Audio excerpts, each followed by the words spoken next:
uphile uphushe kumele kambe kuphasa literally lo flick. Inamba yami icishe ngokuphela umuntu oyimember nongumlandeli kuphela. From 9 to 5 ntambama uyangifonela WhatsApp nangebhadi nangephutha. Fona from Monday to Friday kuphela.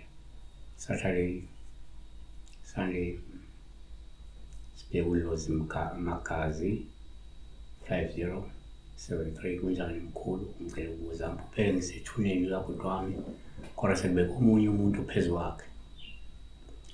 Shuthi ubese ethuneni lo muntu wakubo umfowabo ongasekho kodwa kule ncwaba bese kungcwatshwa omunye umuntu ngaphezulu. Ungibiza ngomkhulu ngaze kuthi angiyena umkhulu. Kungiphatha kabi kabi umuntu ombiza ngomkhulu.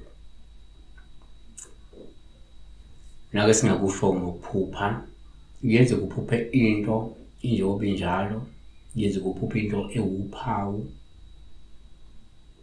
So number 1, ngokuqondile futhi akulona uphawu into eqondile futhi la uma wenze kuphupha ithuna likamufi kuwuphawu ngaba ngulo uma ukuthi ukhona ubona sekungcwatshwe omunye umuntu phezu kamufi.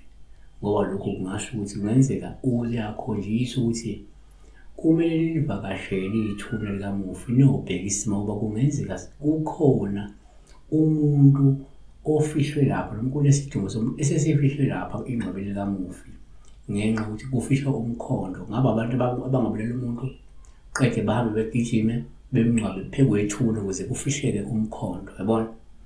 Lokhu sikusho ngoba abanye abantu baye bephuphe into enjengoba injalo. Uma ephuphe kungcwatshwa umuntu uthole vele uzothi makaya vele ungcwatshwe umuntu lapho phezulu. Akulona uphawu kodwa it's a direct message ethi hambani nivakashele ithuna nizofika nithole umhlolo onje sekunomuntu ongcwatshiwe lapha yana. Yabo? 2, kuyenzeka futhi kwesinye isikhathi uma uphupha ithuna likamufi kuba uphawu esithatha ngoluma ukuthi sekungcwatshwa omunye umuntu phezu kamufi. Ngoba lokho kusengasho ukuthi kungenzeka kumele lisukume nilungise ngoba kunomuntu owalahla isipoko noma walahla ithunzi lomunye umuntu phezu kwengcwaba likamufi.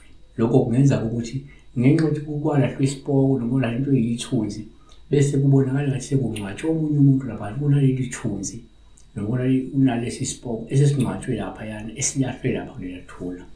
Bayakwenza abantu ke lokho begeze belahla amathunzi phezu kwamanye amathuna. 3, kuyenzeka futhi uma uphupha ithuna likamufi kube uphawu olubi futhi uma kungcwatshwa omunye umuntu phezu kamufi. Ngoba lokho kungasho ukuthi kungenzeka umufi wahamba ekhipha umphefumulo